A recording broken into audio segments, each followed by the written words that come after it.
to become who we want to be as individuals. And at the end of the day, that's going to help us be a successful offense. Man-to-man, one-on-one coverage because the safety rolls to Jefferson's side. Jordan Love hit me up the night of the draft, just congratulated me, let me know it's time to work.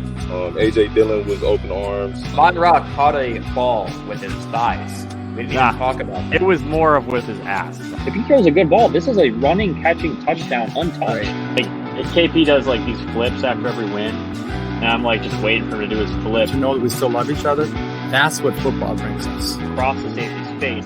You can tune in anywhere that you guys follow us on social media. Welcome to the Practice Squad podcast. My name is John. I'm joined by my co-host Mark. I think this is episode 47. And we have a lot to talk about because Mark was very nice to go and do a lot of film research on the AFC North. So for once, we're not getting something kickstarted with the NFC North division. Obviously, we like to talk a lot about that. And I think we kind of know what that division looks like the back of our hand. But, we got about 8 weeks into the season starts. So it kind of feels appropriate that we do kind of some film review of each of the 8 divisions. We'll be sprinkling some fantasy football stuff in. Some guests might, make some appearances as we're kind of doing this film review and stuff. So all in all, it should be a pretty good time. And now getting off my pedestal, ending my monologue. Mark, how are you? I heard that you just placed a offer on a house. So that's pretty exciting. I'm in the process of doing so. So we'll see how that goes. John's also moving as well. So Crazy stuff happening for both of us. But I'm excited about this episode. As John said, we have a lot of film to break down. Ravens, Steelers, Browns, and Cincinnati Bengals. We're going to break down a lot of the reasons we think those teams will be better or worse at certain things. I want to start with talking about the White Party. Michael Rubin, billionaire. Okay. You have some interesting takes you said that you want to talk about. There's also a video that kind of shows some of the faces, some of the guests that were at this place. Let me mute this and I'll get it pulled up right now. So that, Joe Burrow was there to hint, which Joe Cool's there. So obviously it was a good party. Harlow, Kardashian. Harlow, like everybody. I mean, it's everybody. If you weren't there, who are you? You know what I mean? Kylie Jenner, there's Burrow, Devin Booker, Joel Embiid, Jay-Z, Beyonce, Robert Kraft, Brady, Little Baby, Joel Embiid, Haley Bieber, Justin Bieber, DiCaprio, Ben Affleck, J-Lo, Odell. OBJ, the Quavo. It's unbelievable. Mbappe. The whole game. Okay, so my take on this, and this is just because I'm a grumpy old man who doesn't like pop culture, and I never have, and I've always just kind of been annoyed by it, where really my take, and again, it's a grumpy old man, I'm a loser take, that don't misconstrue it whatsoever. I'm self-aware of this take, but it's just I think people's obsession with other wealthy, rich, and famous people bothers me. And that's really what it is. It's none of these people, I mean, there are people all intertwined with one another that are actually friends with one another. And that's, to me, it's what are you showing up to a party for unless you're there to hang out with your friends? This is like a status symbol, right? Oh, and it's the same thing as the Met Gala, why that gets on my nerves. It's none of this is real. It's all just status symbol shit for all of us peasants to marvel at, right? And that's my old man take on it. I've never really obsessed over people with fame and money. I mean, I guess besides athletes, I mean, you and I both, diehard, NFL football fans, musicians too. There's definitely plenty of people that I get why people might be interested in what they're doing, but I've never been obsessed, right? There's some people that obsess over people just because they're attractive or because, they were in a funny movie or whatever. But all the people that we just saw, or most of them, are huge. I mean, we're talking billionaires. We're talking just some of the most famous people on planet Earth, not just in America. And it was cool to see a lot of the athletes mixed in there, right? I mean, that just kind of shows you how big football is in America. You have Kim Kardashian and Jay-Z and then Odell and Bieber and DiCaprio. And then you have Odell and Brady and Joe Burrow. I did think it was interesting that you had the GOAT, I was about to say Burrow's the GOAT. Tom Brady there, the GOAT, And the only other quarterback that I saw CJ Stroud was there too, but that's because he signed a deal with Fanatics, which is Michael Rubin's company. Dude, CJ Stroud had to be CJ Stroud was just for that. Exactly, dude. He was way out of his he's way like these being people. there. I was about to say, like, he had to know. Yeah, you have Tom Brady, Joe Burrow, and then the next best quarterback at that party was CJ Stroud, who hasn't played an NFL game yet. At least it wasn't Anthony Richardson, because I would have lost my shit. But yeah, it was pretty cool to see all those people in one place, and like you just don't see that. You just don't see parties like that so widely like advertised. Like, I mean, live performances from half the people that like the artists that showed up. I mean, Jack Harlow performed, Usher performed. I mean, I wouldn't even know what to do there. I'd walk in just, of course, wearing white and just be like, all right, what do you do? Like, what would you do to sneak into that party? Not a lot. Like, I just, I don't know. Like, because honestly, I would be the type of dude to get invited to something like that and then just like sit in the corner on my phone, like most of the I feel time. like a lot of them are kind of like antisocial, like, yeah, I don't know. A lot of those people that are famous are just kind of like do their own thing, but they'll show face, take a couple pictures, I don't know. Yeah, I don't know. But yeah, anyways, like not hating on anybody that attended it, obviously. It's just, to me, like the whole like making a spectacle of like famous people getting together. And again, there's plenty of famous people I'm inspired by and I like following and stuff like that. But just the idea of like, okay, the whole idea here is they're all in a group together and we should like and they're better than us. Yeah, exactly. We're here, we wear white, we wear, fancy watches, fancy jewelry, all this, you have to have X amount of fame or dollars to get into this place to even be invited. And it's like, we're better than everyone else. That's kind of what it gives off, but it's also pretty cool. And Michael Rubin seems like a good dude. He's a self-made billionaire. Oh yeah. And I mean, and honestly, can't think of better marketing for your brand. Absolutely genius business move. Where it's just like, yeah, let's just have a party for a bunch of rich people, and then I'm the one that gets credit for hosting it, and that's it. Like, we're good. There's nowhere else, John. There's nowhere else that you see. I mean, some of the pictures like that Tom Brady posted, like where else are you going to get a picture of Tom Brady with Jay-Z and Beyonce and Jack Harlow and Justin Bieber and OBJ, like all these people that are here that never normally are together like that in one setting. It's brilliant on everyone that goes to it is advertising. I mean, it's advertising for OBJ and anything he reps, for Tom Brady and Brady brand and anything he does. Like, why wouldn't you just go there and just have all of these faces that are familiar to people, and then just like people are going to talk about it like we're doing right now? Yeah. No, we bit for sure. But I think that's as a member of the sports media, we're supposed to, right? It's kind of, we have to. So I guess like kind of my idea for how we want to break this down for this episode is, we have the 4 teams in the division and we have things that we think they do really well. And then we have essentially film that we want to use to back it up, right?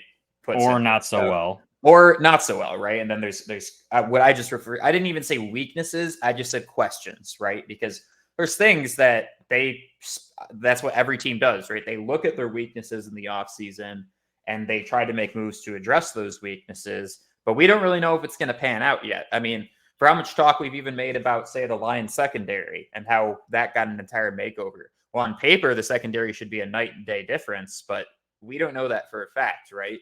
And there's similar things to say about, even the Bengals offensive line coming out last year, right? They made all of these moves in free agency to try to give Joe Burrow a better offensive line. They're really rocky for the first 8 weeks, and then they got a good bit better, I think, once kind of those guys started to mesh with each other a little bit better. So it's obviously all speculation. We haven't seen anything yet officially, but you can have a pretty good idea watching film from last year and seeing some of the additions that they've made roster wise of what these teams will look like, where they'll improve and maybe where they might struggle. And we'll get into our opinions and we'll get into the film, but every clip that we show you will tell a story, and whether you want to believe that the story will remain true coming into this year is up to you. But the film doesn't lie. That's one thing that is for damn sure. So the first thing that we're going to get talking about is the Browns. And so what I have on my list, right, their strengths to me are their defensive line, that arguably like top 3, top 5 defensive line in the league. And additionally, their offensive line. And I think for the guys that know, what I tend to appreciate in a football team It's the fact that they're building in the trenches, and the trenches make you a really good team because it makes everything else easier, right? If you have a really good defensive line, really good offensive line, everything else is easy. And so considering that, it's tough because I really haven't had that much faith in the Browns franchise just because I don't think they're a well-managed franchise. I think what they did to go get Deshaun was pretty silly. Big swing. Big swing, right? We'll see. We'll see if it pans out. I don't like that kind of risk-taking, but I mean, you're coming out and both your defensive and your offensive line might be top 5 in the league. That's a threat that you have to take seriously, right? And it's a team that knows how to run the ball with a play caller that knows. Nick Chubb's incredible, and Kareem Hunt is who knows what team he'll be on, right? He's a free agent. He hasn't signed anywhere. That could be a big resign loss. though. Might resign. He's a good third down back. He's a good 1-2 punch with Chubb. But if he does leave, I'm sure that they'll have another guy that can take some of the load off of Chubb. But if there's any guy that doesn't need a load taken off of him, it's Nick Chubb. That dude can carry the ball 40 times a game if you need him to. Right. He squats like he could probably like rip a tree out of the ground by squatting it if he attached it and just like did a squat. He could probably rip a tree out of the ground.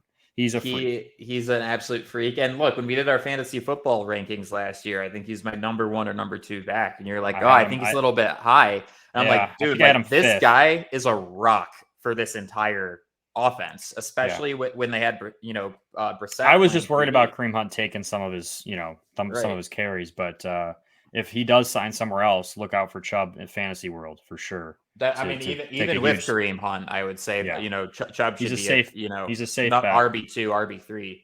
And then look, my questions, which ideally they upgraded their quarterback position. We're about to look at some film that suggests that, but there's a question there, right? He hasn't really played in 2 years. He looked rocky, kind of shaking the rust off last year, as one might expect.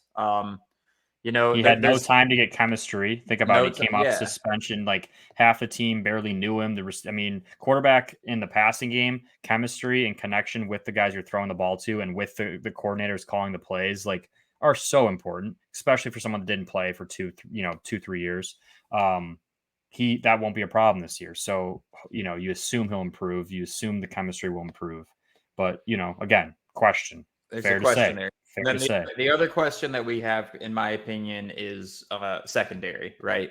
And not to say that it was like the worst secondary in the league, because it wasn't really, but just like it compared to where their defensive line or their front seven is at, it definitely is like the weaker part of their defense.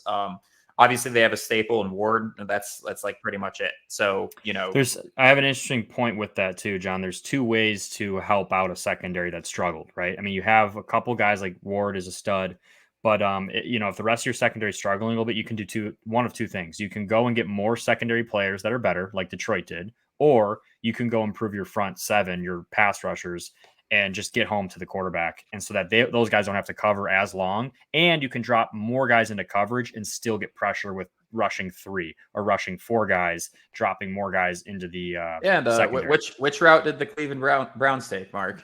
They got Zadarius Smith, who lined up on the opposite side of Myles Garrett is quite intimidating, I would say. The guy they have on the interior too. I'm forgetting his name. He's a stud too, though. He's really they're a problem, and they have a good linebacking core as well. So they definitely went and bet on getting more pass rush against some of these quarterbacks they'll face in the division, which we'll get into. But let's get into some film. And so what we'll start off here is showing it's going to be some Texans clips of Watson back when he was playing at one of the highest levels of any quarterback in the NFL, right? And this is obviously before everything happened.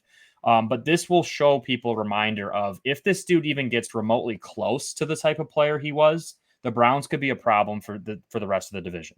Because if he plays any bit like this, I mean, you watch some of these plays, some of these throws. A bit too. We'll go 75% speed here. Great.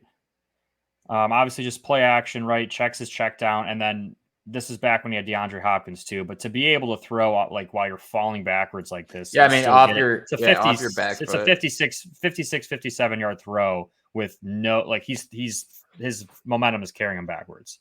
He heaved this and he got it there. Which just shows also just gotta pick on this, this Jets defensive back just totally giving up on the play too. Right. Like what the hell is that dude doing? Here's the thing. he just stops. Like he's Yeah. just like whatever. Like He got lost. He didn't think there was a chance that Watson was going to throw it over his head because he was on the goal line. But those are the kind of things, the swagger he played with, the confidence that he had. You could see it on the film. He was an MVP caliber player in Houston. You're going to hate this one because it's against the Saints, but yeah, I actually listen, remember this throw, John. Okay, you can watch this throw and then watch the end zone angle of it, which is it's going to come right after this. So this was to take the lead. Okay, 30 I mean, you talk about accuracy though. But you talk about accuracy, but you look, he's under pressure. Watch the end zone footage of this, John. Let it continue, and then you can pause it when it switches to the end zone camera, which it will in a second. Here, he took a shot on this play too, by the way. This is to take the lead. 40 seconds left, so pause this. So the Saints bring pressure. Okay, keep in mind this is kind of make or break at time of the game. They're saying we're going to get home, we're going to get him sacked here. Game probably is over if he gets sacked. Watch in slow mo if you play it, and then before he throws it, kind of pause it. Watch in the pocket how Watson sees the pressure. He knows there's no one to block that guy. He slides right. Okay, now there's a post coming towards the middle of the field. He sees the safety in the middle of the field going left, chasing that crossing route, and he throws this knowing damn well he's going to get hit from his blind side and throws an absolute dot right on the money as he gets hit. It's unbelievable ball placement. It's nuts. And we'll watch that with the game on the line. You want to talk about cold-blooded? Dude, we've seen this guy win a national championship against Alabama. Just every time Alabama thought they had the game, Watson did something to bring him back in. The dude's got stones, man, and he's a stud. And if he can get back to this level, he's going to be exciting to watch. Yeah, I mean, the receiving core for the Browns is nothing to sneeze at, too, and that's definitely worth remembering. So this is another great play of him manipulating. Yeah, against the Chargers. Great play of him. He's going to go to number 88 here, the tight end. But you want to keep your eyes on Watson here and watch how he manipulates the pocket, feels the pressure where it's coming from, is able to just buy himself enough time. His mobility was very underrated. Look, and then the vision to see this throwing across his body. Wow. To see, I mean, that's Patrick Mahomes-esque. I mean, we saw, I would say at the time here in Houston, the closest quarterback to Mahomes' level of just crazy talent and crazy arm throws and different angles. It was Deshaun Watson. And then this just shows his toughness, versatility in the running game against New England here. You're in the red zone, second and goal. You're losing by 3. No one's open. They drop everybody back into coverage, and he just says, I'm just going to run you over and get in one way or another. How many quarterbacks do you see do this? Yeah, I mean, the list is short, right? You got like Josh Allen. Josh Allen would probably do it. Jackson. And maybe Lamar. Yeah, I mean. Hurts, maybe, but he's more like Jalen Hurts guy. He doesn't really. But this is just putting your body on the line for the team and just saying, I'm just going to go through you. And obviously, like I said, the swagger and the confidence. If he can get anywhere near that, Cleveland will be. If he's 90% of the quarterback that he is, or 80% of the quarterback that he is here, and I mean, you have that run game and that offensive. I mean, the thing is, right? Every single one of these plays, too, he's making a play out of a lot of pressure, right? There's a lot of heat coming, and he's still making the play. He's not going to be dealing with that too much with the Browns' offensive line. They can pass protect like crazy. I mean, that's why Brissett even was as okay as he was last season. Is like the offensive line just buys him a ton of time. And keep in mind, John, Cleveland's O-line, their defense, their receiving core, their running game, all better than what he had in Houston. Totally. So he's in a much better situation. It's just a matter of, can he get the chemistry? Can he get the rust off and get back to what he once was? Amidst all of the drama, and then just shows you this was last year. Beautiful segue, in a Browns uniform. Right. In a Browns uniform, this shows you that he still is capable. He showed glimpses of it. Right here, he is getting sacked, 1 foot literally being pulled to the ground, and he throws this absolute dime to Donovan Peoples-Jones on 3rd and 8 to convert the first down. Look at this. I mean, he's literally getting dragged backwards on 1 foot, is able to throw it and puts it on his face mask. Perfectly thrown on 3rd and 8 here with pressure coming at his face. And this is against Cincinnati. I mean, that looked like it was his like second or third read too, right? Oh, for sure. This was not. Yeah, this is coming down to his probably third option. and just putting it. So we seen he can do it, and he showed other throws last year like this. It just wasn't as consistent. And obviously he was trust me, new. It's not a comfortable feeling for me giving, like Watson the time of day with this stuff, because obviously we know there's a lot of off-field issues to cover. But at the same time, if we're talking pure X's and O's in football here, like, he is going to turn the Browns into a significantly better team. I mean, similar situation, with the Jets, where the rest of their roster was looking really good, and they just had a lot of questions at quarterback, and they want to make sure that they're maximizing what they're getting out of the rest of their roster. And so they took a big swing. I'm critical of it. The guaranteed money was stupid. All of the things they did to kind of get him the Browns roster, I did not think was wise. But at the same time, if he's that difference maker that you need to win in what we think is a bloodbath of a division, that's why we chose the AFC North first to cover, is because, like, we genuinely think that, like, you could order the winners of this division in any way, 1 through 4, and it would be convincing, right? Like, I'm big on Baltimore. Mark is not as big on Baltimore.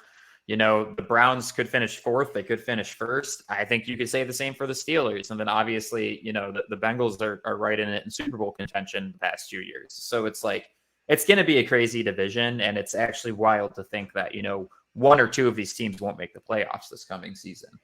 And what helps any quarterback and what helps, anyone get more comfortable in an offense is, like we said, the running game and Nick Chubb and the freak of nature that he is. This is a clip from, when he was voted in the top 100 players against Cincinnati. You'll see his vision here. You'll see speed. You're going to see the offensive line go to work, and you're going to just see why, from a couple cool angles, why this guy's so special.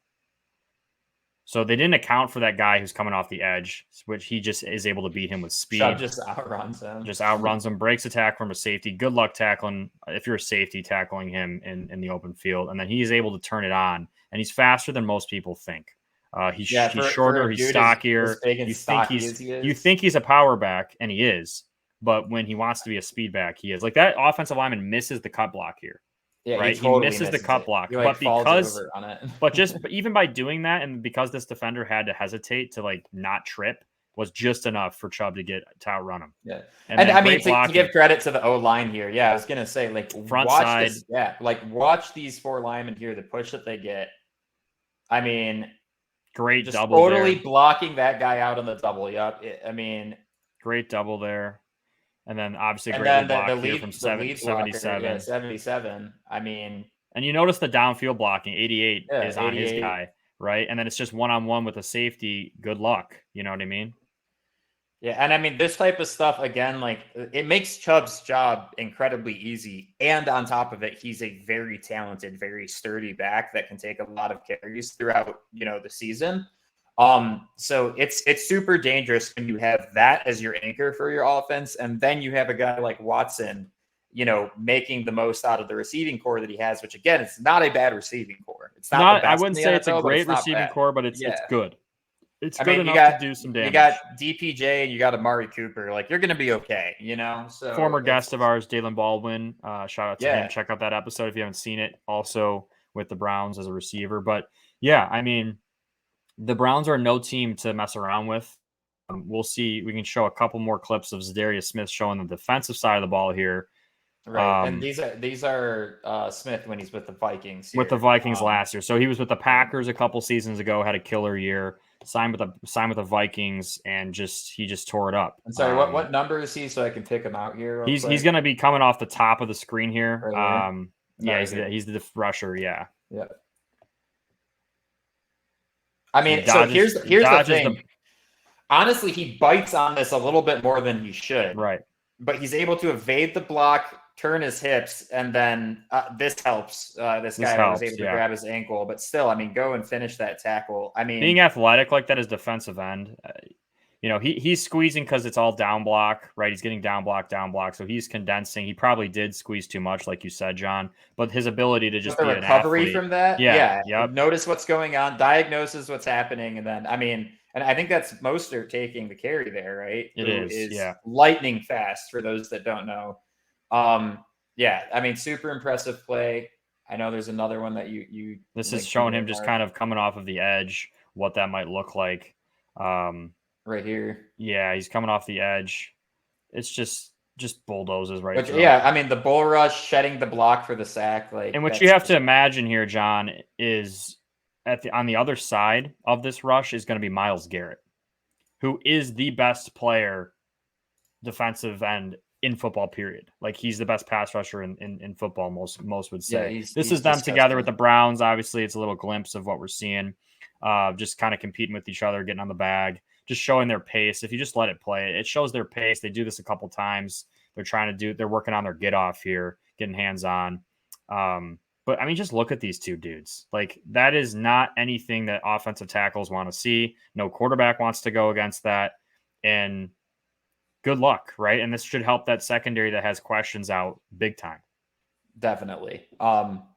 Like I said, I for whatever reason his name escapes me, but their interior pass rusher is like really, really freaking good too. So, yeah, Browns are going to be dangerous this year. I think that's all the film we have for them. That's all, so that's all the film for the I'll Browns. close up for a second here so that we can check. So yeah, overall, like my feelings on this is that like this team is probably going to be a lot more dangerous than anybody really wants to give them credit for being going into the season. But they don't have a ton of weaknesses, and their core, again, is in their defensive and offensive line, and it is really hard to beat teams where like they're really good at blocking and they're really good at making your quarterback uncomfortable. That is very tough to play against in any scenario. So, and they get away from having maybe a more mediocre receiving core or secondary because of that. So, I don't know where I'd place them, and I guess we can kind of rank where we think the division standings will end up. It's going to be very hard. I'll do it after we do all four teams. I'll give where they'll all finish, but I do expect a lot out of the Cleveland Browns. I expect them to be much better than they were last year, in pretty much all facets of the game. So that will give you kind of a hint, maybe, of where they might end up on my list. So next, we have the Pittsburgh Steelers. And I will say this, and I think Mark and I are kind of in agreement. Kenny Pickett is like a Bryce Young-esque quarterback candidate. What do I mean by that?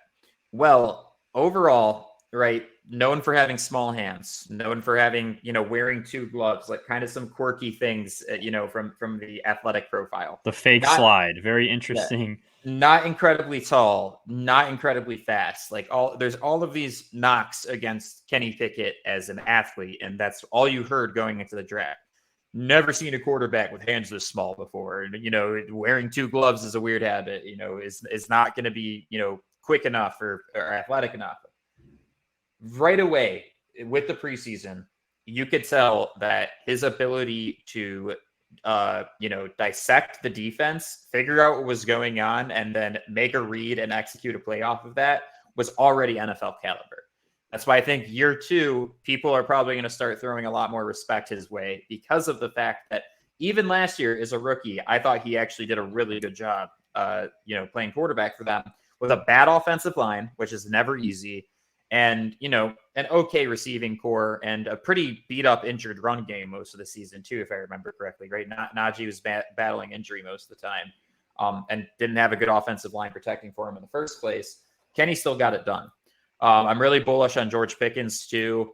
I think the fact that they got Freiermuth and Darnell Washington as their tight ends is going to be crazy from a blocking perspective. I mean, you're getting basically improve the offensive line. They improve the offensive line as well. Upgrade your offensive line. I think the Steelers are also not a team to mess around with at all going into next season. I agree with everything that you just said. And one thing that I'll add is, in terms of dissecting and reading the defense, the offense for Pittsburgh with Big Ben his last couple of years and with Kenny Pickett last year, they weren't doing any favors for their quarterbacks.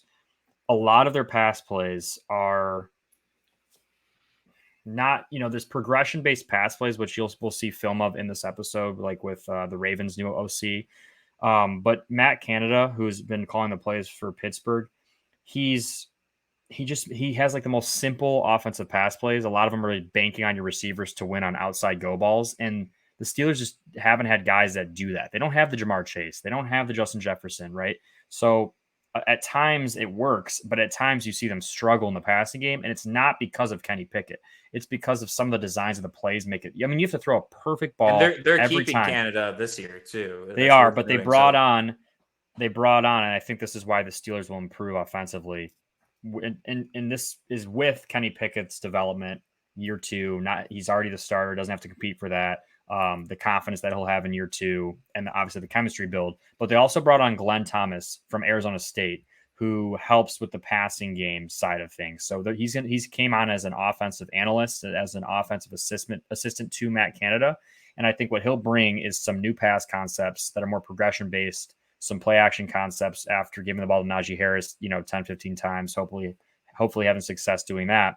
And now you get Kenny Pickett in more quarterback friendly situations, and you're able to use your guys like George Pickens and Deontay Johnson and Freiermuth and all those guys better, right? And in better situations to be successful. So there'll be some film that kind of shows some of this stuff if we want to get into this. But yeah, Kenny Pickett is going to be much better this season than he was in year 1.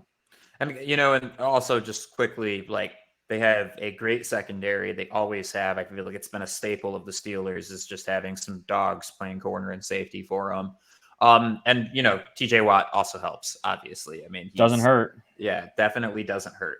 Now my question marks still kind of remain around the O-line. I know obviously that they added a new tackle, but that doesn't necessarily mean that all their problems are going to be solved overnight.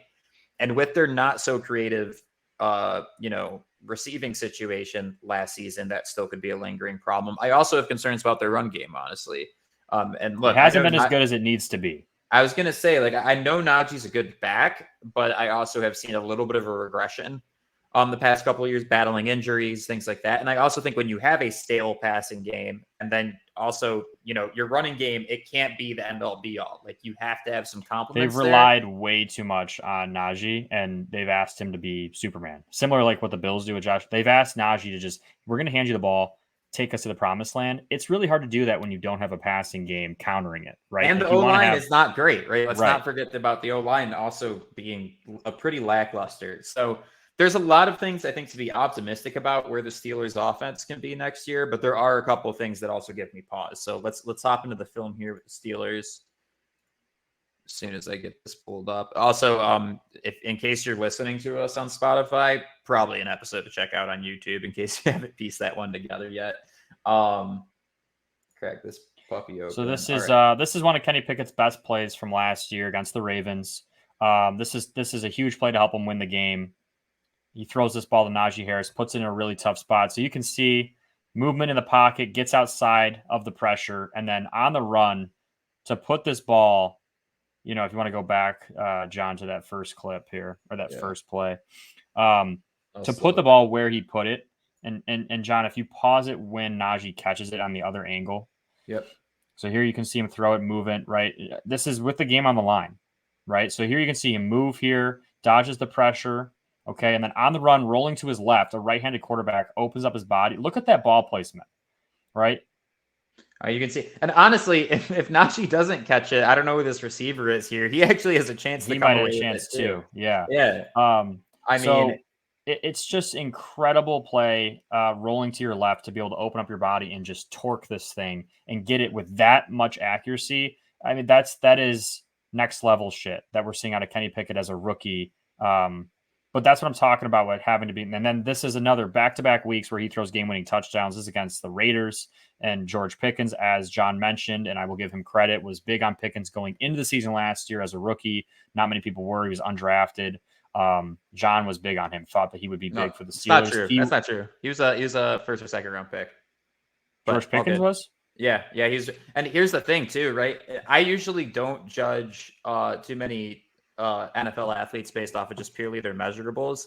The reasons why I like Pickens so much was because he was like 6'3" and like a couple 100 pounds, like already very much like NFL body type. And I think that the Steelers were kind of missing like that tall guy to be able to, win on one-on-one matchups and stuff like that. Crazy second round. Sorry. Second round. Look that up. Second round. But he, again, not a lot of people thought that he would have as big of the season that he did, crazy, right? And I mean, and I think like this video here is kind of giving, Pickens some flowers too. Now, Just I want you guys to notice that there's a detail here with what Pickens does, John. If you rewind it back to just the beginning from this angle. So watch as Pickens runs at this defender in front of him. That is number 35 or 39. You see how he starts to widen towards the defender.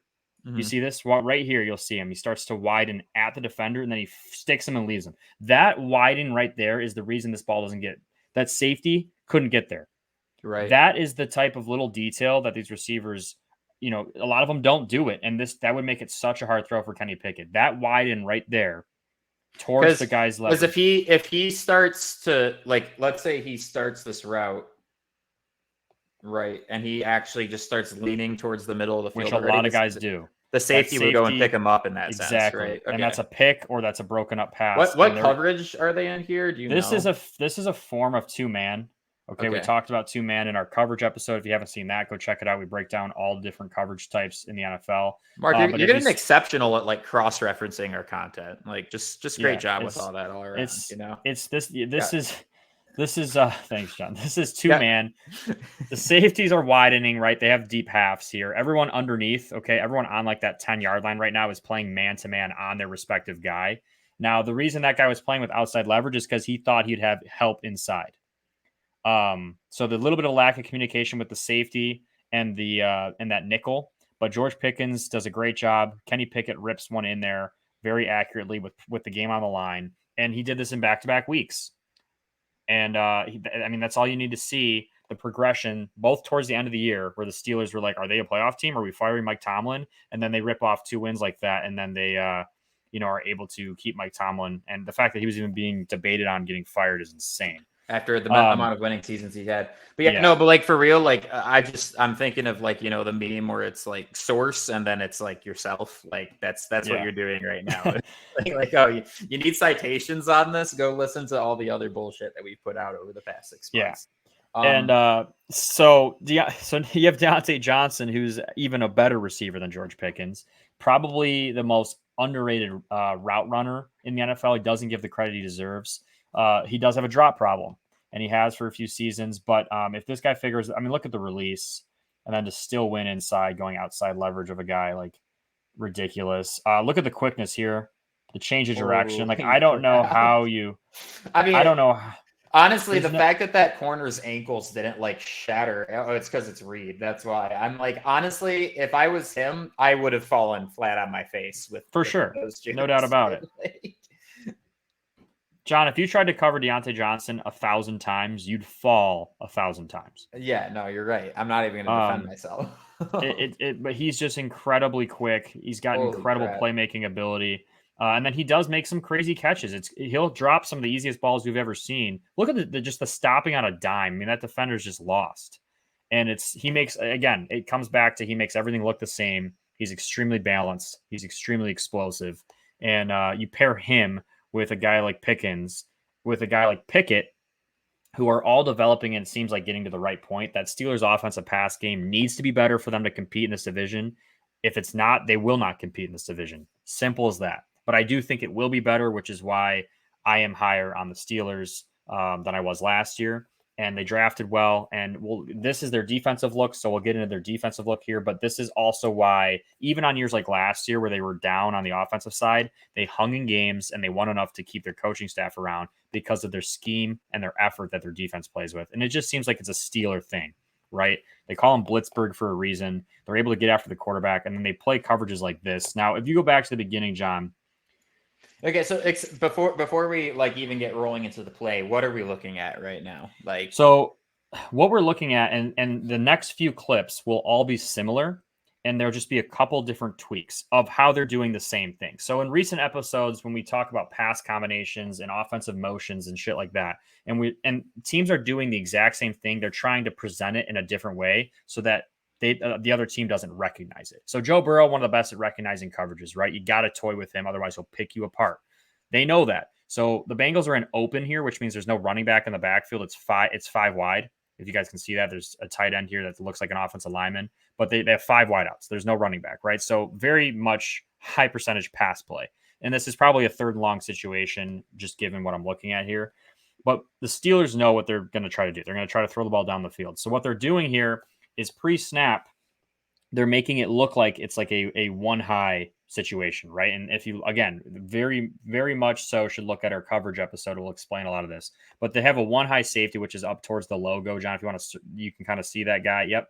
And then this guy down here lower in the logo, he's actually going to bail on the snap of the ball, and it's going to become too high. But Joe Burrow is going in his mind pre-snap thinking, okay, it's one high. I'm going through my one high progression. Right. But by the time he recognizes that it's too high, he has to hold the ball a little bit longer and go to his next progression. And hopefully TJ Watt or one of those stud pass rushers is getting home and sacking him by the time he is able to realize what's happening. So look, he bails. He's playing the middle of the field. You see the top corner is deep half there. So the top corner on the top of the screen makes it look like he's going to be down. He bails. The safety on the logo bails, and they're playing cover 2. But pre-snap, it looks like it's going to be cover 3 or man-to-man because it's a one high look. So that's what Joe Burrow's thinking. That's why you see him here look, and then he comes right down to the check down because he said, oh shit, right? Mm-hmm. And that's just instinct. So they didn't get the first down here, right? Which is what they want him to do. Force him to hit the check down or sack him. So then that was against Joe Burrow. This next one, I think, is against Josh Allen and the Bills. It's going to be a similar thing here. Okay, so pre-snap. All right, if you want to go right to it. So pre-snap, what does this look like, right? You have one guy in the middle of the field deeper than everybody else, and you have two guys. Your other two safeties look like they're coming down, right? So it looks like it's going to be a form of one high. When the ball snapped, you'll notice the retreat. Yep. It's to two high, and now it's a different player who's playing that middle of the field. I was about to say, it's actually Minkah Fitzpatrick this time in the middle of the field playing that Tampa 2 look. It's a version still of cover 2. And this throws off Josh Allen, and he's forced to throw one of the hardest throws in football, which is that outside hole shot fade, which you have to just throw perfect timing, perfect accuracy to complete it. And he doesn't here. And this gets them off the field on third down again. And look at the pressure, too, that they're coming with. They can blitz 4 because of the TJ Watt effect. Yeah, and they drop. Look how many guys they drop into coverage, right? And they're able to do that. That poor offensive line. I mean, look at it. I mean, they actually do a really good job to start. They do a good job. And Josh here probably should tuck it and run or try to make something happen. But, it's tough. Pittsburgh makes it tough on quarterbacks, especially if you fall behind on third down. I just have to also just to sidetrack here for a second. The job that NFL tackles have is ridiculous. You got to think these are, 320, 330 pound men having the most insane level of get off to be able to actually step and make these blocks that are happening. I mean, look at this dude right here. Just great job. I mean, that's not just to give Allen enough time to even make that throw. He should have been, honestly, with that pass rush, that could have very easily turned into a sack, and it didn't. Credit to that offensive line. So for sure. Anyway, sorry, that was definitely a sidebar. No, and that's what Pittsburgh's trying to do. They're trying to put those tackles in shitty situations, and they're saying that we're going to drop into this coverage and confuse you. There's one more clip too, John. I'm getting it figured out, dealing with some technical difficulties, of course. But and what this next clip is going to show as I kind of get into it. Those were both looks where they started with a one high look, and then they made it look like it was one high, and then it switched into two high. So here you kind of see the opposite, right? So as you press play, you'll see what they start to do here. This is crazy what they ask him to do. So I want you to go back to the beginning. Keep an eye. Edmonds, this linebacker here, he's just in. See where TJ Watt is on the bottom of the screen. Yep. One player inside of him. One more inside him. Watch him. What his responsibility here is. So he looks like he's blitzing pre-snap. Quarterback sees that. Watch what he does here. Bails all the way to the opposite hash my God. And covers the middle of the field. That's brutal. That's where the quarterback was looking, and I think they show an end zone clip of this at some point, but that's where he was looking to throw the ball, and because he thought pre-snap he was going to be open. And it forces him to hold the ball here because the backside linebacker who looks like he was showing pressure bailed into the middle of the field. And then everybody else in the rotation in the secondary rotated into something else. And it looks completely different when they snap the ball from what it did that first of all, as a quarterback, that has to be such a bitch to deal with. But second of all, the fact that he's able to cut up and get that far downfield on the, like you said, the opposite hash in just a couple of seconds is ridiculous as well. Yeah, so it's freaky. It's super freaky. It's freaky. And so that's what, I mean, Pittsburgh does such a great job of that. This is with Tom Brady. So this is kind of a different look, right? So this actually becomes a cover 3 look. So they line up, it looks just like that cover 2 look that we've seen 3 times now. But instead of it staying in cover 2, the corners are bailing into their thirds. The safety now drops into the third, and the other guys come down. So it's actually the exact opposite of what they've been doing. So they showed cover 2, went to cover 3 here, threw off the GOAT, Tom Brady, right? Again, when they're playing against quarterbacks like Brady, Burrow that can just pick apart defenses mentally, you have to toy with them. And this gets Tom Brady here. It forces him to throw a bad ball, forces him to rush his throw, and that's what they're trying to do, because this gets him off the field on 3rd down, forces a field goal attempt rather than a 1st down. That's impressive. See what we got here. I'm just making sure. We're at Ravens now, so we'll stop sharing for a second. I think there is one more Steelers one you might see, but we don't. It's more of the same. It just shows that their secondary does a great job of disguising, helps their pass rush, and when you have a guy like TJ Watt as your franchise player, it's tough for quarterbacks because you got that breathing down your neck the entire game. Plus, you're trying to disguise defenses. But that's why Mike Tomlin such a genius, right? And why he's had success for so long in the league is his ability to compete against any team because of scheme. And he's not always had the best teams, and they always compete. Past few years, especially, the Steelers have not been a very talented football team. Yet, scheme-wise, you're right. They can hang with anybody, no matter how untalented they are.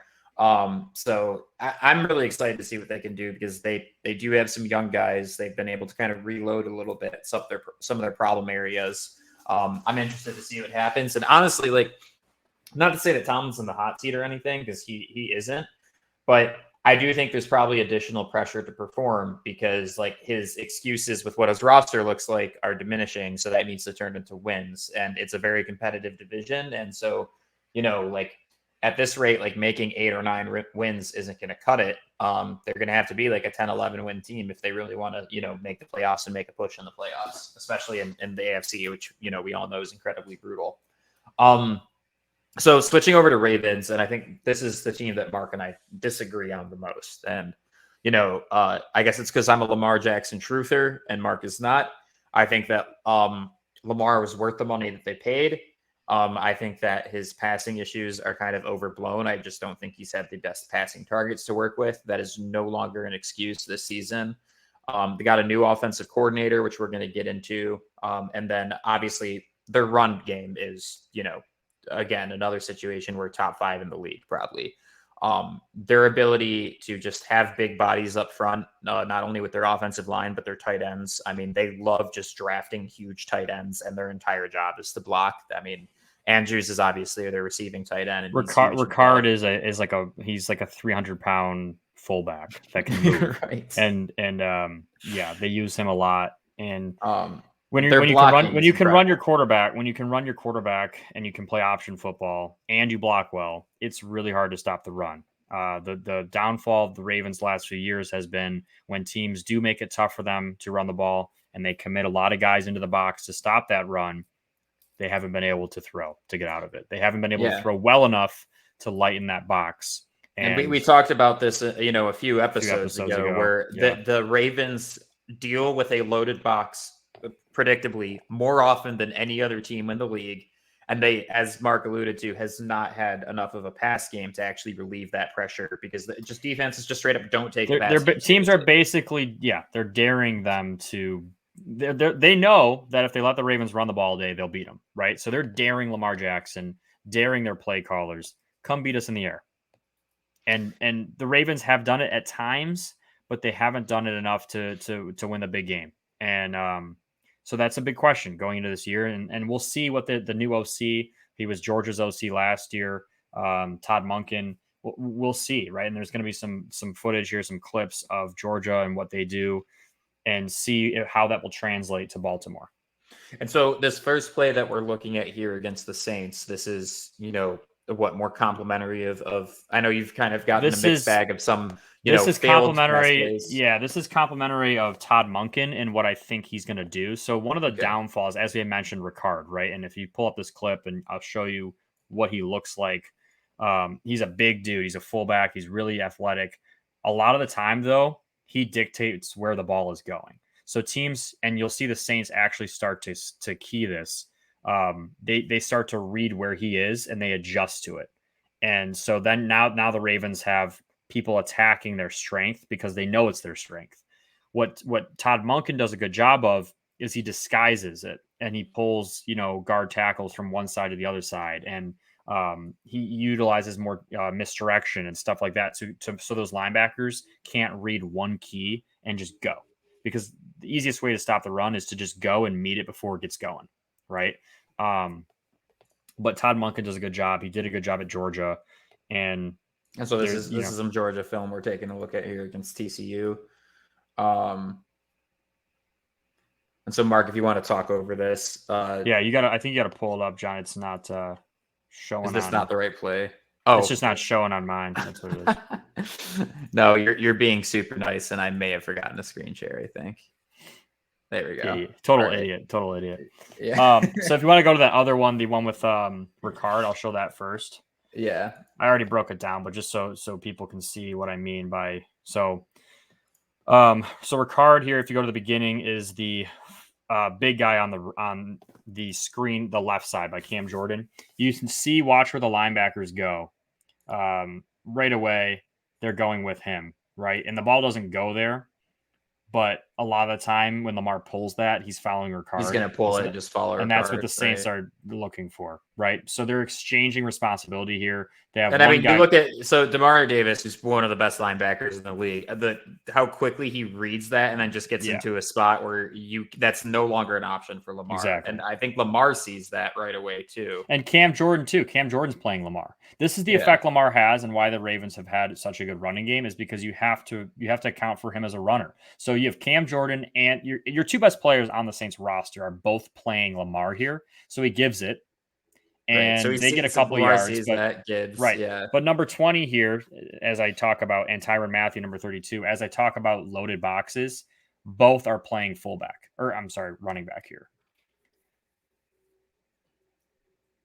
So as you press play here, you can kind of see this. Those two, number 20 and number 32, are both responsible for running back, and Cam Jordan and Demario Davis are responsible for, and they call this like an exchange of responsibility of who you're playing. But they're doing this because they don't think the Ravens are going to throw.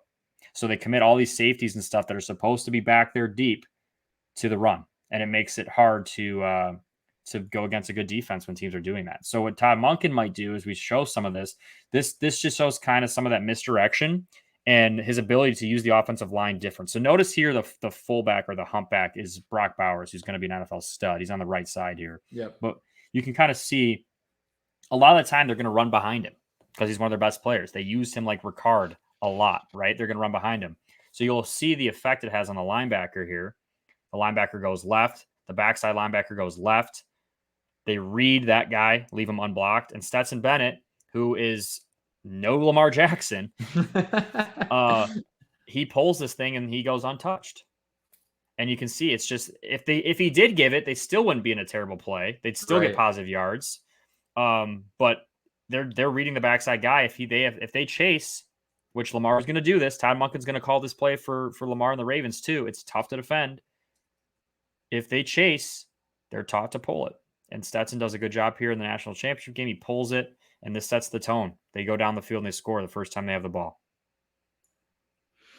Yeah, and Lamar, I mean, obviously, like an NFL defense isn't going to bite on that as hard. And still, though, like you have Lamar there, that's terrifying. That's the thing. What happens probably is you're going to respect Lamar and you won't chase, and now they'll just hand the ball off and go because they were going to have a positive play going. So then this is a way of just using power football, right? So, and I don't know why the Ravens don't do more of this, to be honest with you. I think that they will now.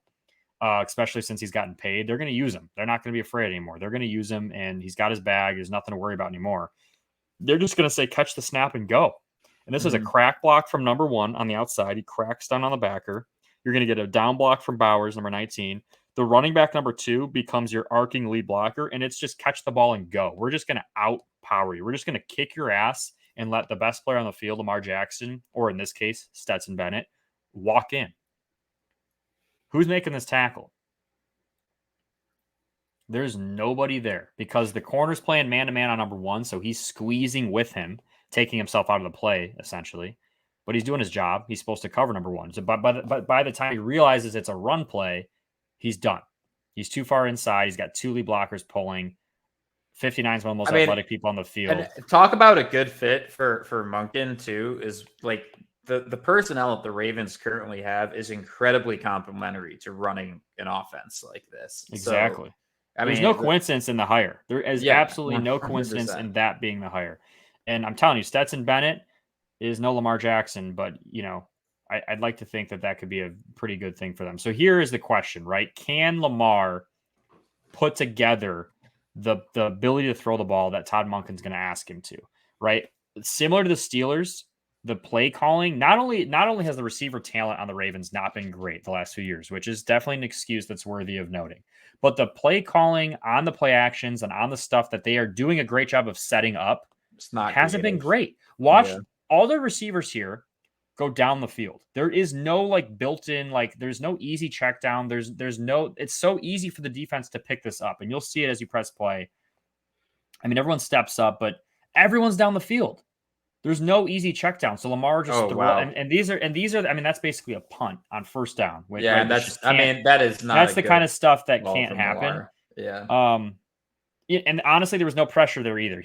I don't know what he's, the receiver could help him out here and run a better route. But again, and it could be a better play call because, again, everyone's just going down the field. There's no easy place for him to put the ball. Because that's the thing. You get a slot cutting across the middle of the field at least, or something. Right? Something to make it easy. But again, if the defense doesn't give it to you, you can't just hand them the ball and throw just an interception that easy, right? And we've seen that with Lamar a few times over the last few seasons. So this is against the Bills. You can watch this camera angle first, and then it will show the camera angle behind him. I honestly don't know what he was looking for. It shows a stat there, 56% completion in the playoffs. It'll show the end zone cameras, I think, the next clip. So he's forcing the ball here to Mark Andrews because why wouldn't you look Mark Andrews' way? He's a stud. But if they're bracketing if you pause it. No, from a read perspective, I'm no quarterback, but I mean, what are you when you're throwing into that? Look at who's around Andrews right now. I mean, there's 4 defenders. All 4 of them are looking at Lamar, and all 4 of them are within closing distance of Andrews. Yep. And that's exactly what happens. He lets it out, and all 3 of them just go to close on that. Super. Not a difficult interception to make whatsoever. If you go a little bit further back, you'll see that they're bracketing Andrews because they know down here in the red zone that's where they want to go. So they have a guy on the inside of them getting hands on, being just a gnat, and then they have a guy reading Lamar's eyes but knows where Andrews is, right? So they're basically squeezing that and making that almost an impossible throw to make, daring him to do it, basically trapping him into doing it. And he falls for it. He takes the bait. He forces the ball. With no pressure. There's no pressure on them. These are no pressure interceptions that absolutely cannot happen. Yeah, that's rough. So these are the things that scare me. And again, though, I will defend Lamar here. What kind of a play call is this? Go back to the beginning. Watch where all the receivers, every single receiver runs the same route here. Basically just a sit down at the goal line. Yeah, which is... What is that play call? Yeah. That's really bad. I mean, that is just not good. That's not setting your quarterback up to succeed. So, I feel for him, but this can't happen. And no matter how bad of a play call is, you throw this ball in the dirt and get an incompletion and kick a field goal. You do not do that. Yeah, that's really rough. And look, as we said, next clip, I think there's one more too. Oh, is there? My bad. Yeah, against the Chiefs. This might be the worst one. I'll make sure not to forget to screen share this time.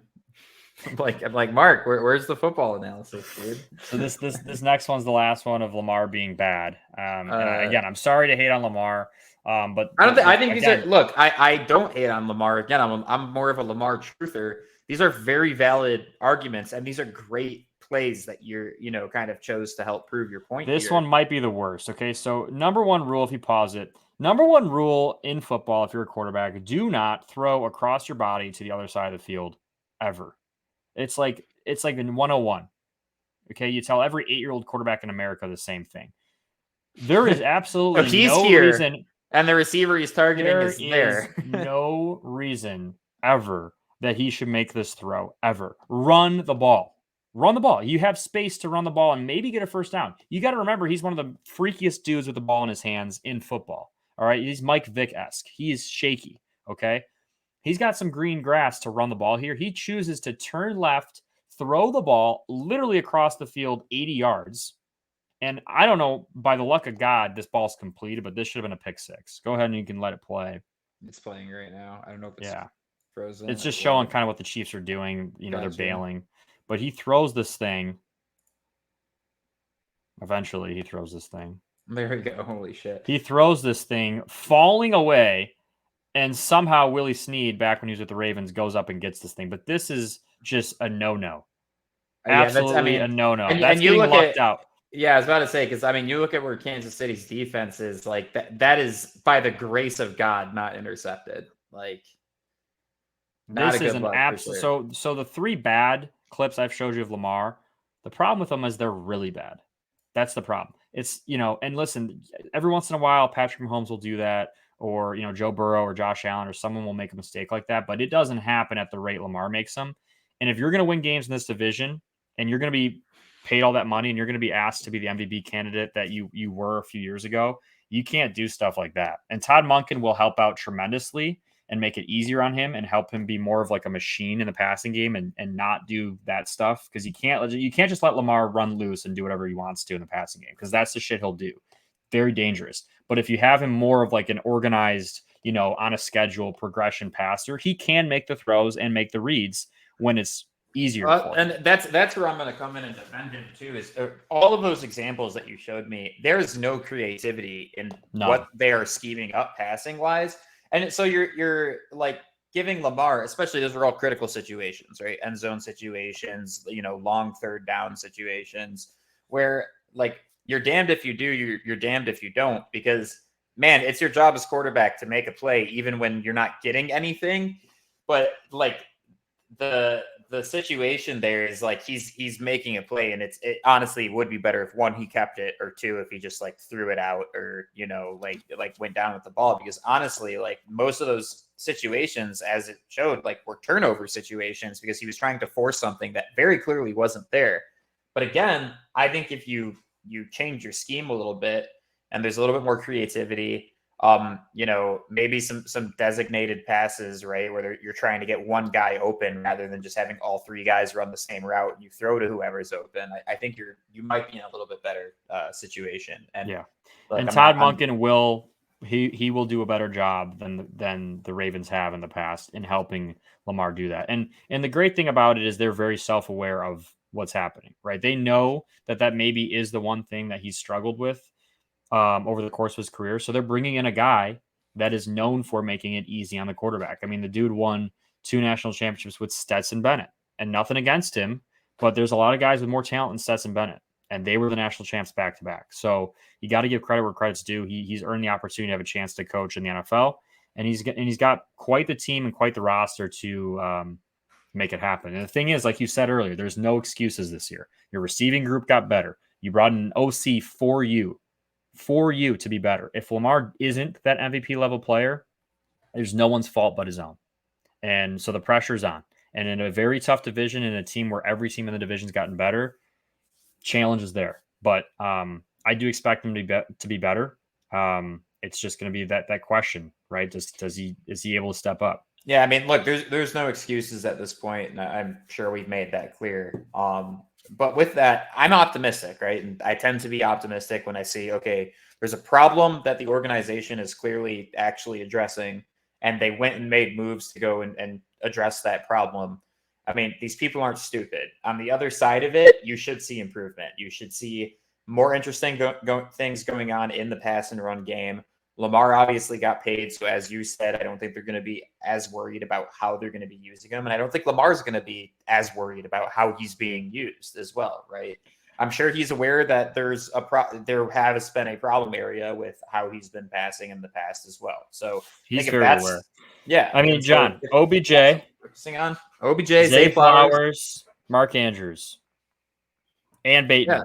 And I was about to say, and you still got Bateman, who wasn't bad at all last season. Was not but bad. one, battling injury, and two, he was wide receiver 1, and now he's wide receiver 3. Right? I mean, Zay Flowers is going to be. They should be a lot better. They should be a lot better. I mean, I'm just imagining in my head, right? Just like it makes it so tough. It makes it tough because every team in this division got significantly better in different ways, and in their ways that each team needed to, respectively.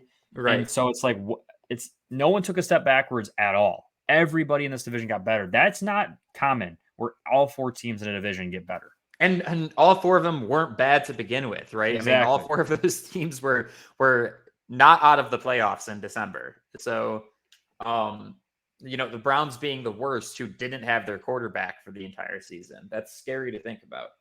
All right, so moving into the Bengals. So we have the least film on, but look, I can say this. I have 2 question marks for them, right? And I think everywhere else, I don't even think we need to spend that much time talking about it, because we've seen what everything else on the field has been for the Bengals. Joe Burrow is a staple. He said it himself. Their Super Bowl window is open as long as he's the quarterback for them. I don't disagree with that statement, frankly, because he had a horrible offensive line for a long time and still turned them into a winning team. Their receiving core is really, really good.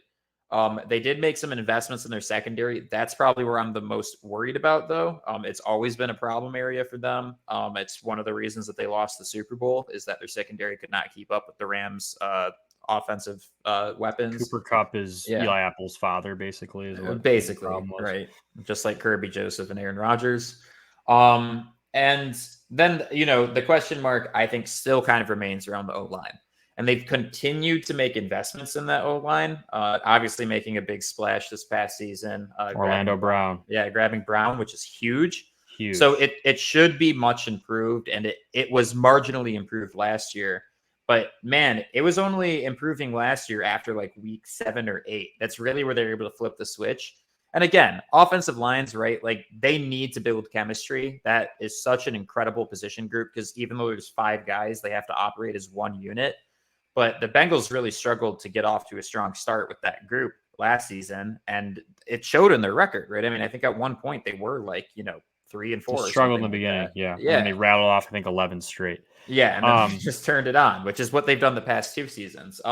So look, those are my big question marks around them. And Mark, I'm actually not super sure what film you have to show us for the Bengals. So feel free to let me know what topics you're tackling here. But it's just going to show Joe Burrow and his ability to throw down the field and being a god. Yeah. So here they are in open. And what's crazy about this is a running back at the bottom of the screen. Okay.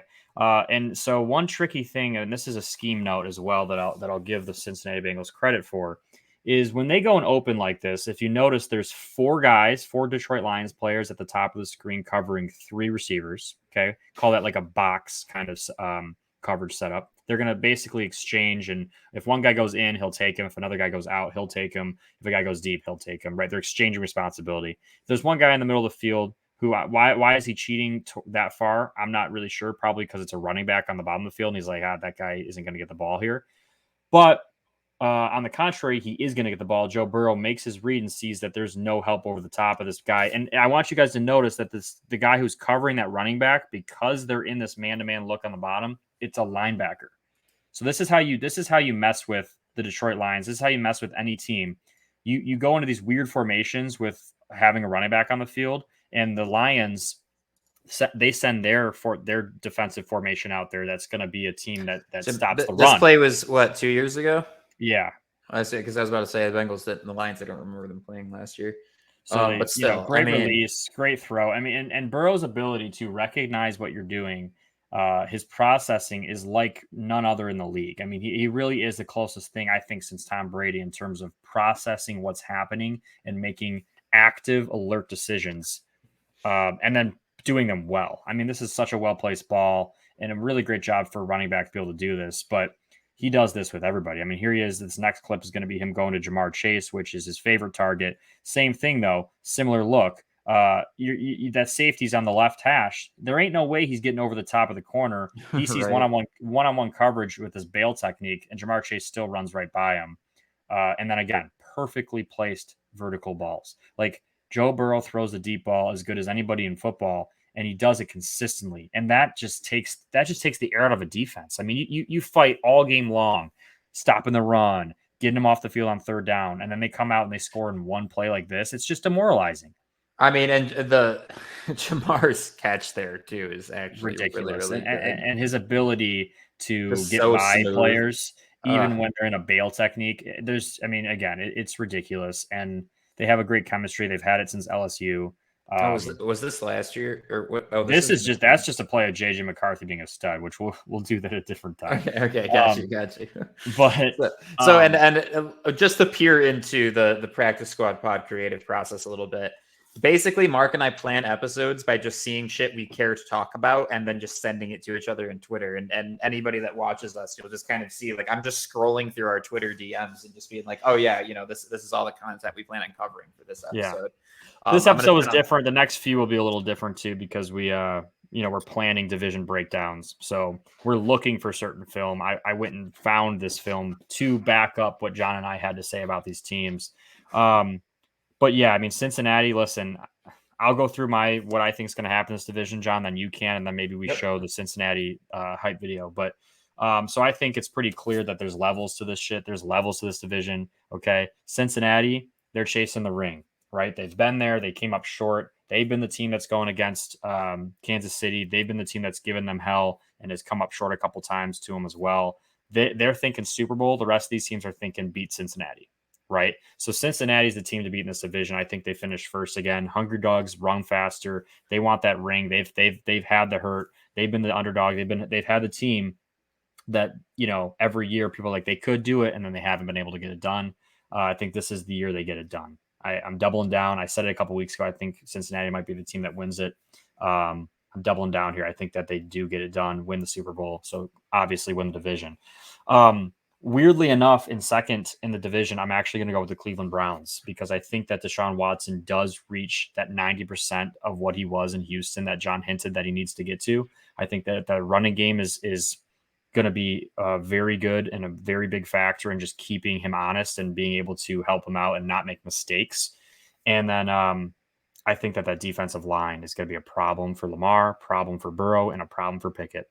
And they're going to be aggressive. They're going to come after him every single game, all game long. And they're going to help that secondary that isn't as great out big time.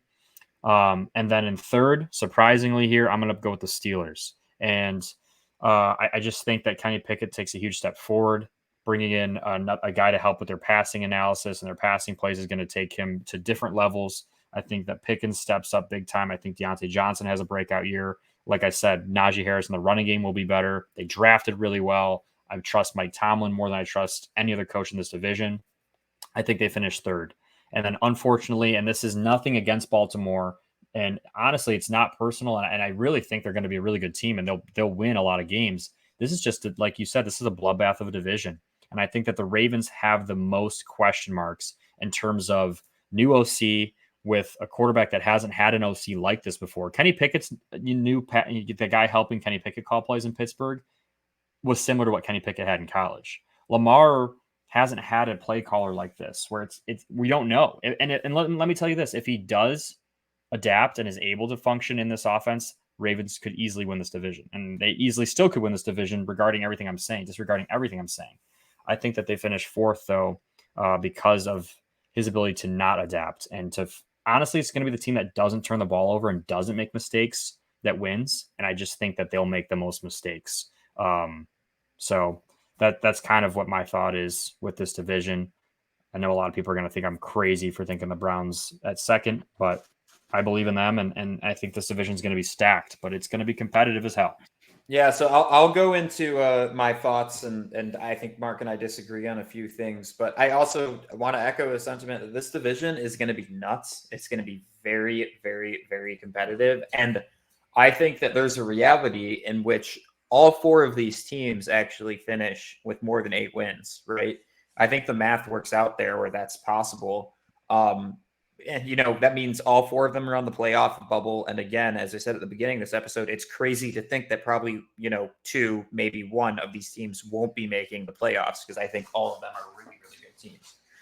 For me, I think it's Cincinnati at 1. I think that even though I still have questions about their offensive line and their secondary, those are both things that they addressed this offseason. And I think that, they're the most stable ship, right? They have not had a whole lot of movement personnel wise from a coaching perspective, any of that. Burrow's the guy, man. Yeah. And as you said, Joe Burrow is the closest thing that we've seen to Tom Brady since Tom Brady, basically the way he plays football, the way that he dissects defenses. So I think they finished, at the top of this division. Now, number 2, and this is where Mark and I diverge quite a bit. I like the Baltimore Ravens. And I think, look, you talk about, a really strong front seven, and then you talk about fixing this passing game for Lamar while having that same dominant run game that they did have. I mean, that run game alone can break the spirits of most defenses in the NFL. And look, they might struggle in their division because of how great the pass rushes are of some of their divisional competitors. But overall, I just think, look, if there's if there's any time for the Baltimore Ravens to actually be like a 10, 11, 12 win team, this is the season for it. They paid Lamar. They're giving him weapons. They made investments where they need to make investments. Got a new offensive coordinator. It's got to happen. Third, I'm going to go Browns. I think that it's really hard to deny how good their offense is probably going to be this year. And I think their defensive front seven is, as we've been saying multiple times throughout this episode, one of the best in the league. I think that, as you said, the Browns are going to have all 3 of these guys running for their lives, and anybody else they play on their schedule too. It is a very, very, very scary front seven to play against. And you better hope that you have one of the better offensive lines in the league if you want to be able to beat this team with your offense. And then fourth, obviously, is the Steelers. And look, I still think somehow Tomlin gets like 8 or 9 wins out of this. And I think that the future looks really bright for the Steelers organization with who they've drafted, who's on their roster, what a lot of these guys look like. I mean, both this draft and the year prior, I was in love with the guys that they drafted. All guys that, and it's funny because, there's similar brands in the NFL and you can kind of draw parallels. Like Tomlin is one of those guys where it's like, no matter what, we're going to compete. We're going to play gritty football. All of these guys are guys that I think would be great fits for the Lions as well, that they drafted, right? I would have loved to see Porter in Honolulu Blue. I would have loved to see Darnell Washington, George Pickens. All those guys were guys that, like, going into the draft was like, oh, shit, I'd love to see that guy as a Lion, right? Didn't work out. Steelers end up drafting him, right? And the other team that did that a lot, too, was the Saints, which is funny because I'm a big fan of that team as well. So long story short, yes, I have them finishing fourth, but as Mark said, like, there's a good chance that, we're both wrong and the order's completely different. And I wouldn't disagree with how it ends up either, because I think all 4 of these teams are absolutely 100% capable of rattling off 10, 11, 12 wins, way more than, like, say, the Vikings. I would have had belief in them doing that last year, and they did it, right? So it really is just one play going their way or whatever that's probably going to decide a lot of these games. So I'm really excited to watch this division. Drew, who's helping out the podcast a little bit now, it actually threw the lines in here. So Browns are 9.5, Steelers 8.5, Ravens 10.5, Bengals 11.5. So we'll kind of go through, over and under. Steelers, I'll say under, Browns under, and then I'd say Ravens over, Bengals over, even though 12 wins is a stretch. That's kind of how I'm feeling on that. I would go Browns over, Steelers over, Ravens under, Cincinnati over. Okay. So, yeah, I mean, Mark and I are both, I think, speculating here that they're going to be a damn competitive team. Or all 4 of them are going to be damn competitive teams. Yeah. So, look, this was a lot of fun doing this division to start things off. I think that there's a lot more imbalance in just about every division. The other one that I think I'm kind of excited to cover is the AFC East.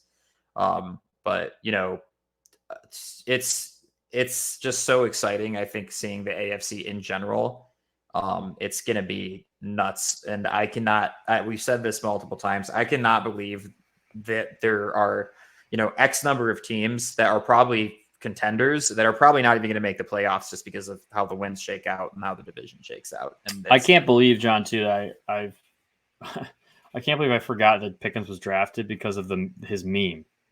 It just came to me, like the meme of him like staring at the TV with his mask on when he got drafted. Like, how did I forget that happened? That was like one of the funniest things I've ever seen. He's got a couple other good ones too. He's like a that were freak. in He's season. like he's a Florida boy. That's for damn sure. And they're different. Florida boys are different. All right. So also, Mark, in lieu of doing a good job citing and sourcing our own content to refer back to, the sources, trust me, bro. Mark whipped up this Bengals hype video. I should be able to play with sound. 1 second. Share tab audio. Bengals. Yeah, this hopefully gives you some chills, and we both picked the Cincinnati to win.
Look, all I gotta say is, I could run through a brick wall.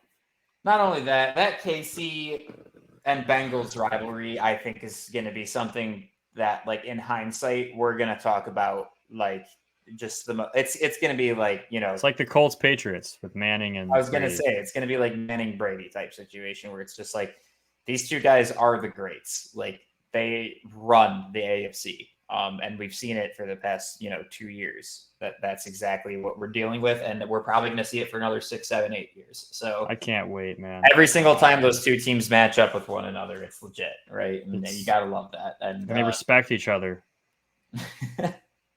Yeah, and I think as Drew's throwing a comment in here because it's true. Like the Josh Allen situation is tough because I think that Buffalo has been that team that thinks they belong in that exact same conversation, and every single time they just don't live up to the moment, right? It's like Michigan and Ohio State in the game, and then Josh Allen's Michigan State.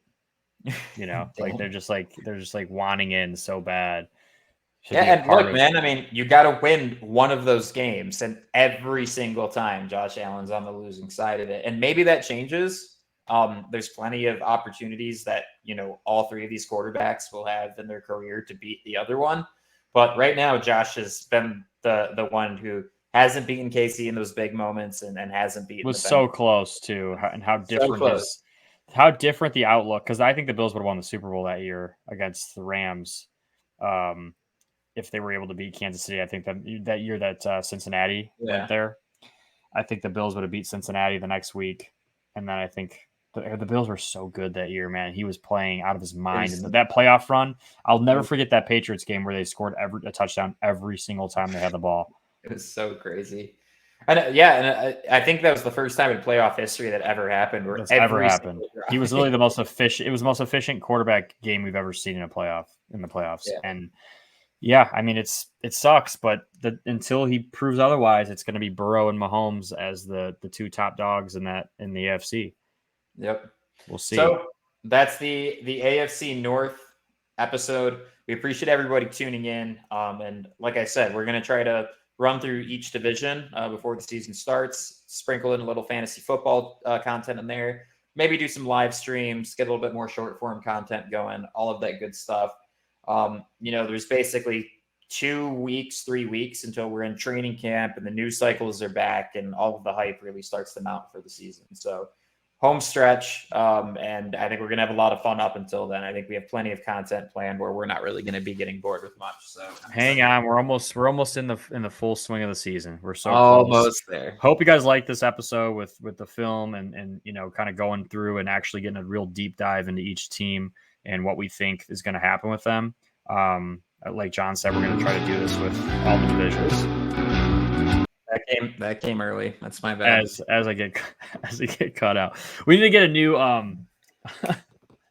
we need to get a guy running our good thing we just hired a couple of guys to help us out and running the podcast. Yeah, I have to be like the DJ, screen share, admin, everything guy. Yeah, John's mega multitasking. Yeah, so you need a mega desk. I already do. There's like a riser where the monitors are on, so all my like equipment goes on under it. Yeah, it's definitely and that's why we're bringing on some guys to help us, is that I'm not being 4 things at once while we're live recording the show. Sorry to interrupt you, Mark. You said some perfectly okay. And wish us both luck in moving to our new location. So hopefully, like I said, Mark is finding a spot by the lake, which is what he's been striving to do for the past couple of years, been saving up for. And then me and Hannah are headed down to Austin, Texas 2 days from now. So hopefully I have fun driving a 20-foot U-Haul with a trailer, 24 hours straight. Texas forever, John. Texas forever. Okay. Friday Night Lights. Yeehaw, baby. Pay homage. All right. We'll see you guys next week. Me from a new location. So looking forward to it. Peace. See you guys.